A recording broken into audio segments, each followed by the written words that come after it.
Hello, everybody, and welcome to Taking Control, the ADHD podcast on True Story FM. I'm Pete Wright, and I am right here with Nikki Kinzer. Hello, Pete Wright. Hello, everyone. Welcome. How you doing, Nikki Kinzer? Stressed out, Pete Wright. Why are you stressed out, Nikki Kinzer? Well, who isn't stressed out right now? I think I'm stressed. My clients are stressed. My kids are stressed. Online school, no social life, all of that stuff. Yeah. World is stressed. So how does that manifest when you've got stress in your house? Because now you've got, like the rest of us, 4 people, and you're all kind of in the mode of work and projects. What does stress look like? Where does stress meet in your house? Everywhere. I mean, it's just stressful. And, we had, a few weeks ago, we had the fires. And so, and they were getting really close to us. And so there was a lot of stress with that and sadness about, what was happening, to the Oregon forests and California and everywhere else that it was burning, Washington. Mm-hmm. And, so there was, that was probably one of the most stressful times I've had in a long time. And I really felt it like in my body. It was so stressful. Yeah. I could see it in my kids, especially my daughter, cause she's just so, sensitive to things that, you could see how, it was affecting her. But it's not just the fires, it's everything. It's COVID. My husband's a high risk person, right? So it's always this concern of COVID and everything. I mean, everything is just stressful and it's such a unusual time, but yet I think that people kind of forget that it's such an unusual time and, want to kind of keep up with what they were doing before. And I think with ADHD, it's not even what they were doing before. It's just these high expectations that they have of themselves that are just so unrealistic, but even more unrealistic under these circumstances.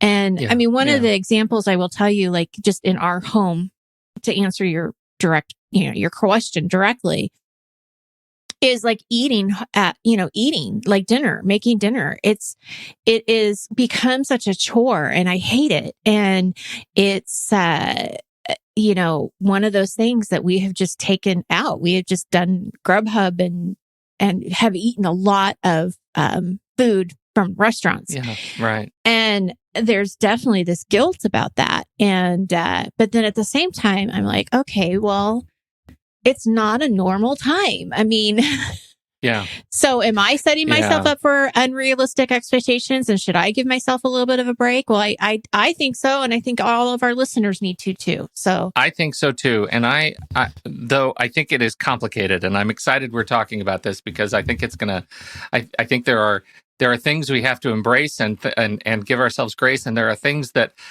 we risk normalizing too quickly. And that has impacted me certainly directly. So we're going to talk all about that today, as we have coined in the great annals of ADHD language, the lexicon of ADHD terminology we've just made up. ADHD Stresspectations. What happens when you're setting yourselves expectations that are too high? Realistic expectations. That's what we're talking about today. But before we do that, head over to takecontroladhd.com. Tom's there. Hi, Tom. Head over to takecontroladhd.com. Get to know us a little bit better. You can listen to the show right there on the website or subscribe to the mailing list, and we'll send you an email each time a new episode is released. Connect with us on Twitter or Facebook at Take Control ADHD. And if this show has ever touched you, head over to patreon.com/the ADHD podcast. Patreon is listener-supported podcasting, and it is awesome. Mostly because what it allows us to do, it allows us to focus more on the show, on the kinds of guests that we're able to bring into the show, on the kinds of resources we're able to put toward the show, all because of the listeners who have decided to support the show with a few dollars each month. We have a number of tiers over there. At each tier, you get a little bit more access, a little bit more stuff. And so check it out, patreon.com/the ADHD podcast. And now, effective as you are listening to this, most likely, you can now subscribe both for monthly support or annual support, which is very exciting for us and hopefully easy to budget for you. So thank you, everybody who has supported so far. And thanks to those of you who are still considering it. So setting unrealistic expectations, Nikki. Here's the thing that I'm running into, which is that I'm a creature of habit, and I went ahead and normalized to new behaviors because early on I thought, surely this won't last 2 weeks. Surely this won't last a month. Surely my kids won't be out of school through the end of the year. Surely it's not now through February. Surely. And in my head, I gave myself permission to do some things, to treat myself in ways that I normally don't. And that behavior stuck. And now I'm, 6 months down the road. I'm many pounds overweight. I'm haven't been exercising at all. I got very sick, obviously, and that was definitely a part of it. But part of that recuperation was thinking, oh my God, like I am unwell. And not just physically, I'm unwell partially because I think I gave myself too much grace in times of stress and let go of that sense of normalcy that came from constraint, that came from, you know what, I'm not going to eat a half a cake before bed. Yeah, like that might be a little bit extreme, but it's part of it was we were eating a lot of food out, delivery food, and it gets very expensive. And those kinds of things, not real healthy. Yeah. Right. I just start to notice those and I'm like, okay, like I get setting expectations and being reasonable for myself, but also there is a certain set of behaviors that allow me to maintain my health and well-being. And if anything, I need that now more than ever. Mm-hmm. Mm-hmm. So that's why, as a framework for where my head is in this conversation, that's why it's for lack of a better term, it kind of stresses me out. Right. Well, of course. And what you're saying, I think a lot of people relate to because it's true. I mean, especially with food, being able to go to that for comfort, right? Oh, it's so easy to ignore the positive signals, right? It's so easy to ignore the hard stuff and go for the easy stuff. Yeah, absolutely. So I think there is a balance. And so for today's conversation, a couple of ways that, sort of the direction that I was heading is I want to first educate people around why ADHDers specifically will set higher expectations for themselves. And we're going to take kind of COVID out of it, right? And just give you some information around why this happens in the first place. Mm-hmm. So we had this great doctor on, Dr. William Dotson on, a few months ago talking about RSD.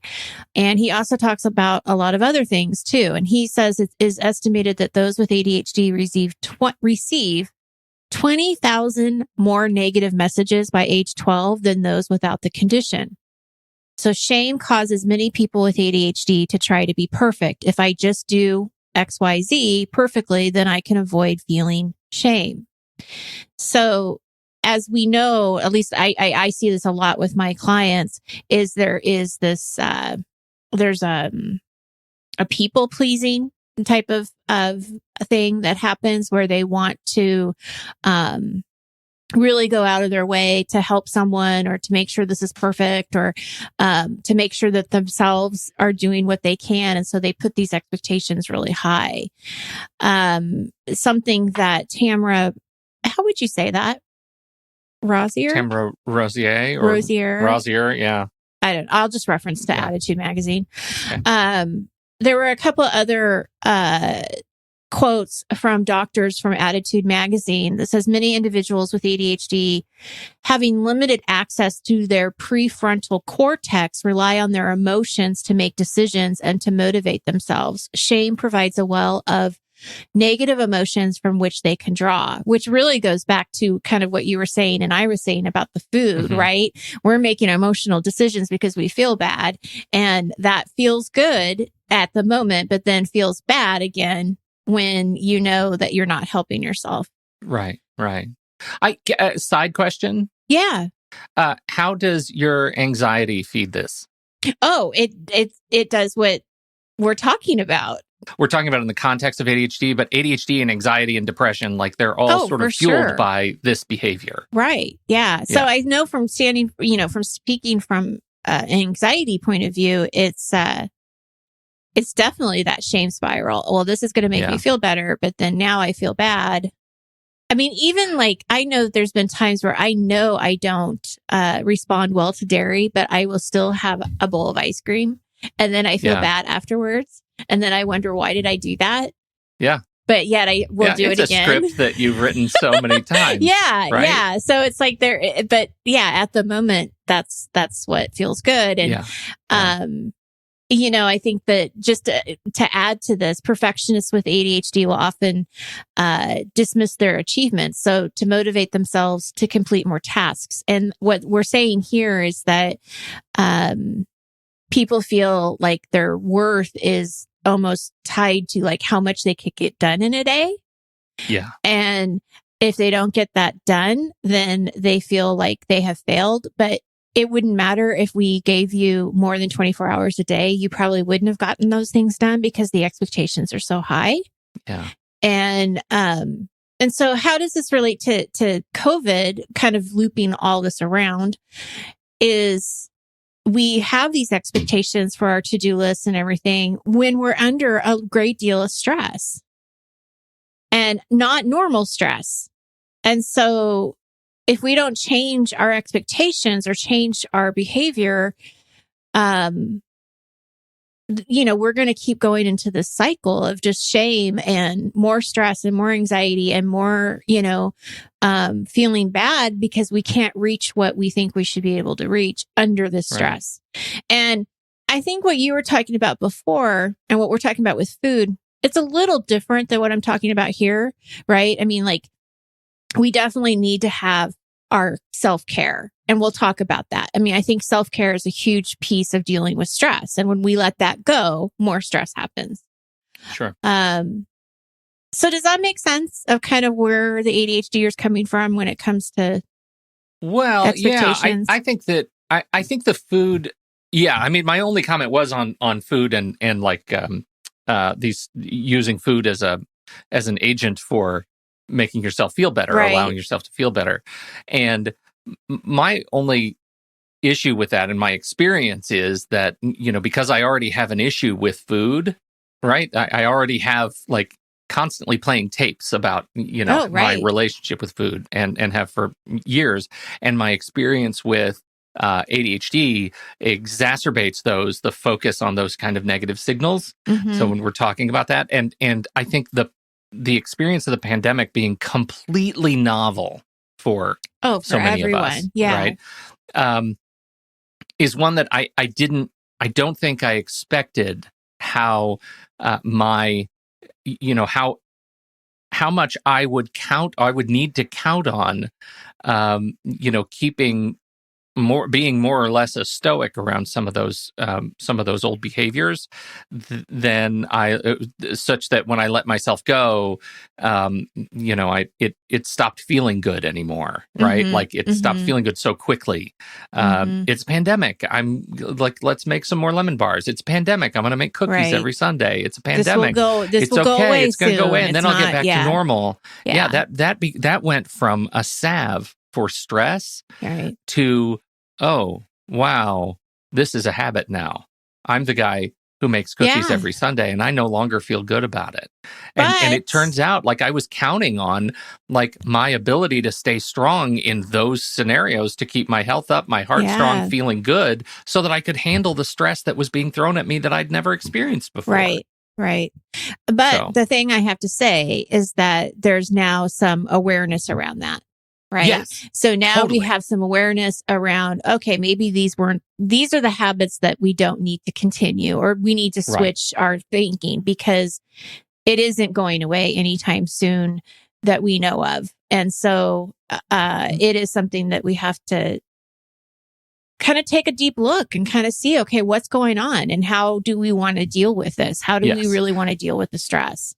Well, and and I know we're going to talk about this in a minute, but I think I've been thinking a lot about our conversation about consequences versus punishment. And, in that context, we're talking about parents and kids. But you know what? I need to have that conversation with myself too, because it's very easy for me to allow my ADHD to be a hammer and use those like behaviors to punish myself, versus understanding the if-then statement, right? If I'm a guy who makes chocolate chip cookies for the family every Sunday and eats them, then I know what those consequences are going to be, right? I know how that's going to make me feel. And the same thing goes for like, we can be the family that sits down and every night watch, television, even though we know that the kids aren't going to focus on their homework. They're not going to be able to get their stuff done. Everybody's here trying to get the same amount of stuff done. So like we can let things slide a little bit in that area, but the consequences for that, they become apparent too. A lot of layers to unlayer here for sure. One thing that I do want to talk about too is just giving people a little bit of understanding why it's difficult to set up realistic expectations with ADHD. And it really comes back to like executive functions and some of the challenges that we have with ADHD in general. Time blindness, we think you can do, or you think that you can do more than you can. That's a huge piece of setting the expectations really high, is you don't know how long something's going to take you, and you think you can get it all done. And so you're in your mind at the beginning of the day, you really think you can do this. Planning is very difficult. There's no buffer time. There's no, taking into account transition time from one thing to another, or even really thinking about your energy. It's really, again, easy at the beginning of the day to say, I'm going to get this done, and this done. But then by 3 or 4 o'clock in the afternoon, you're wiped out and you just don't have the energy to do it. And then going back to that perfectionism, that I want to please others. And it's really hard to set boundaries for yourself when you want to, almost prove yourself to other people or feel like you're able to do more. And it avoids, you want to avoid the negative attention. So if we go back to Dr. Dotson about RSD, we don't want that, attention on us of not doing well. And so we want to overcompensate for that. Overwhelm, of course, you don't know where to start. You don't know what to do. So what happens? People shut down and you avoid. You wait until the last minute to complete things. And when we're talking about consequences and punishments, what are the consequences if we are doing this to ourselves? And I think biggest consequence emotionally and mentally is just that shame that you're putting on yourself that has no grace, to what is going on and what the situation is. Of course, there's other things that can happen, missing deadlines, things like that. But I really think, not giving yourself that grace, suffering from burnout because you're just not taking care of yourself, is a big deal. There is a certain amount of ADHD empathy at work here that we are, at least I'm noticing, more contagious. If you're, living in a home with other people trying to go to school, trying to go to work, to remember that our behaviors have a direct and sometimes deeply tangible effect on others. So if you are feeling like, sure, you have some time to watch a show at night and other people are like sort of dragged into that experience, then suddenly you're enabling others to be time blind, and them for you too. I noticed that a lot in my house, where it's just so easy for us collectively to make decisions that directly fit this model, because there are many of us in the house that are dealing with ADHD behaviors. And and so like when one of us is overwhelmed, we tend to be overwhelmed as a unit, right? When one of us is running behind and going crazy because we're missing a deadline, we tend to start running around crazy like as a unit. And so I just think that's a that's a thing maybe to keep in the back of your head. How do your behaviors and experiences, how are they actually impacting others around you? Because it may be something that you notice, and it may help you. The same way the accountability buddy model works. Like when you go into a study hall and you're counting on somebody else to be contagious for you to help you stay on target. The same thing happens the other way too. Right. Yes. Yes. Well, and that really is interesting because when you were asking at the very beginning of the conversation, how is your family impacted? I think that's a great example of how also, depending on what kind of mood you're in or how you're, what you're feeling at the time. And I remember at one moment just telling my husband, and this is really unusual for me, I have to say, because I'm pretty low key for the most part, right? But I was in a bad mood. And I'm like, I'm just going to tell you, I'm sorry if I offend you or if I'm short with you. I'm just in a bad mood. Yeah. And he's like, I get it. It's okay. You don't have to worry about it. But I think, that is just, again, how stress can come out and you're not your same personality necessarily. But here are a few key points that I think might help people remember kind of what they want to do when they're setting up more realistic expectations. And I think one of the words we definitely want to watch out for is the should. I should be doing this. And really ask yourself, like, okay, who's telling me that I should do this? Where is this coming from? Right? Because is it some expectation that you are putting on yourself because this is what you think you have to do, or you're trying to compare yourself to somebody else? I just would really think about where the should is. That just sounds funny. Gross. Where's the should? God, so you're just going through your day and you're feeling fine, and then suddenly you just step in should. And then you're like, right? I gotta clean. It's gonna be with you all day. You're gonna smell a little bit like should all day long. Exactly. And that's just not what you want to do. So goodness. That was a good laugh. The second thing here to do is reduce the tasks on your daily to-do list. Big. It sounds so simple. It's not simple. Know. But if you're looking at one big list of things to do, it is going to be overwhelming and it's going to be too much. And so, we've talked about this before and it's worth repeating. If you have this big, huge list, you've got to zero in on just like three things. And if you don't know how to prioritize those three things, because I know that is so difficult with people with ADHD, ask for help. Ask for help, please. Because once you start talking to somebody about it and you start processing it, you'll realize that not everything does have the same importance. And you'll be able to really figure out what is important and then just focus on those three things until they're done. And then you can pick three more. Yeah. But really get that list down and only focus on those important things. This is why all the great worksheets, including our great daily schedule worksheet, it has three big top priorities. You put them right in the corner there and say, these are the three things I'm going to focus on. And there's a chance I won't even get through these because, of the way days go. But if your list includes 15 things, it's a guarantee you won't get through those things. Exactly. Yeah. Exactly. The third point here is schedule your downtime, schedule your rest time, block it out. Don't let it compete with other things. No exceptions. And don't feel guilty about it. So I've had so many conversations over the past years with clients, saying you've got to carve some time out on the weekend or whenever your day off is and not feel like you have to have it filled with every single hour. It's really important for our mental health, our energy, everything, that you have some downtime and not feel guilty about it. It's that whole thing where they talk about putting the oxygen mask, before helping others. Yeah. On the airplane. It's the same thing here. You have to get that rest, whatever that looks like for you. And it may be that you add extra help, you ask for extra help. You don't have to do everything on your own. I think that that's something that a lot of people feel like is that, well, I should be able to do this on my own. So not only do we have a should, but you're assuming that you should be doing everything on your own. And that's just not the case. There's lots of resources out there that can help you, and it's not even necessarily, I always kind of go back to the housekeeper, that's an accommodation, not a luxury.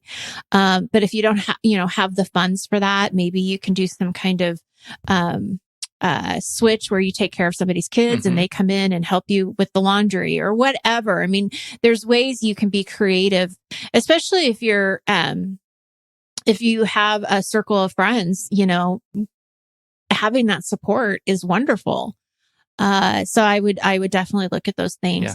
Grace, we have talked about it over and over again. Grace, you've got to give it to yourself the same way that you would give it to your neighbor, your sister, your friend, your family, family member who's struggling. You've got to give it to yourself. Oh, and number 6, Pete, practice healthy living. You see what I mean? Like, it's right here. Yeah, it's right here. Things like eating a balanced diet, exercising regularly, getting enough sleep each night.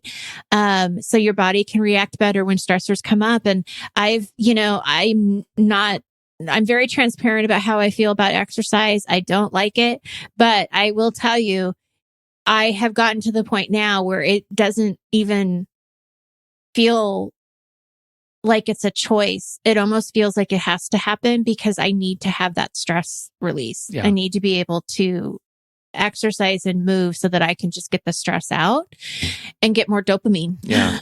Right. So, that's definitely something to look at. And if you don't want to exercise, because like for you, Pete, and everybody else who's recovering from COVID, you might not be able to, you can start small with little things like your diet, right? Like just changing your breakfast. We've always talked about just little tiny habits that can be tweaked. So that would be something I would encourage you to do. Yeah. Yeah. I found myself really relieved because just last week I got word from my doctor saying, okay, I think we're done. Right. Your lung volume is testing fine. And I think we're done. I think it's time for you to go out into your neighborhood and find some hills, and it's going to hurt. And you should just start getting in some miles every day walking until you can, start pushing yourself a little bit more. And that was, I found, wow, what a relief, right? Yeah. I feel I didn't know until that moment that I was missing something that I don't even like to do, in practice, but I was missing it. And it turns out I like having done it. Right. I don't like it while I'm in action, but I do like having done it. It is right. It is good for the soul. So. Absolutely. And then the last point here is find a support group. There's definitely a strength in numbers and that connection and talking to other people who get you, and you don't have to explain. That's one of the biggest things I see with my groups and in Discord is that you don't have to go into this huge explanation. People just get it right away. Yeah. And if you haven't checked out our Patreon, I hope you do, for the community itself. It's a wonderful community, and definitely a lot of people there that are there to support you and talk to you and just have that connection. Be a part of it. Yes. Excellent. There you go. Well, I feel like I was a real downer this time. Is that too much? No, you're not a downer. I think I was a little bit of a downer. So I'm sorry if I was a downer. I think people are going to definitely relate to both of our stories. I'm sure, at least I hope, because I don't think we're unusual by any means. No, it's all stuff we have to talk about because it's all new for everyone. Well, it is. And this goes back to what I was saying early on. Like if you go through our list of 7 things, right, that we talk about, it's not the first time we've talked about them, but it is one of those things that we forget. We forget that we have these resources inside of us and outside of us to help us because the world we're living in is so unusual. And and I think just count on some of the basic skills that you've been practicing. And I know in my case, I gotta rein it in. I gotta rein it in on the cakes. Well, and I think the message too on the cakes. I think the message here too is that from an educational standpoint, I want people to understand that your ADHD is going to already set you up for high expectations in a normal world. And then you put all of these stressors in it, and you can't expect that the same expectations If they didn't work in the normal world, they're not going to work in this world. Right. And so being able to really maybe take this time to practice that grace and these tools and resources so that when things do get back to somewhat whatever they will be, you've practiced. Yeah. That's the optimistic part of me saying, this is actually, now that I think about it, silver lining. You have found the perfect one. opportunity. You have the perfect opportunity right now to say, I'm not doing all those things. Yeah. Because Pete and Nikki said I didn't have Nikki to. told you it's okay. I love it. Well, thank you, everybody, for downloading and listening to this show. We so appreciate your time and your attention. On behalf of Nikki Kinzer, I'm Pete Wright. We'll catch you next week right here on Taking Control, the ADHD podcast.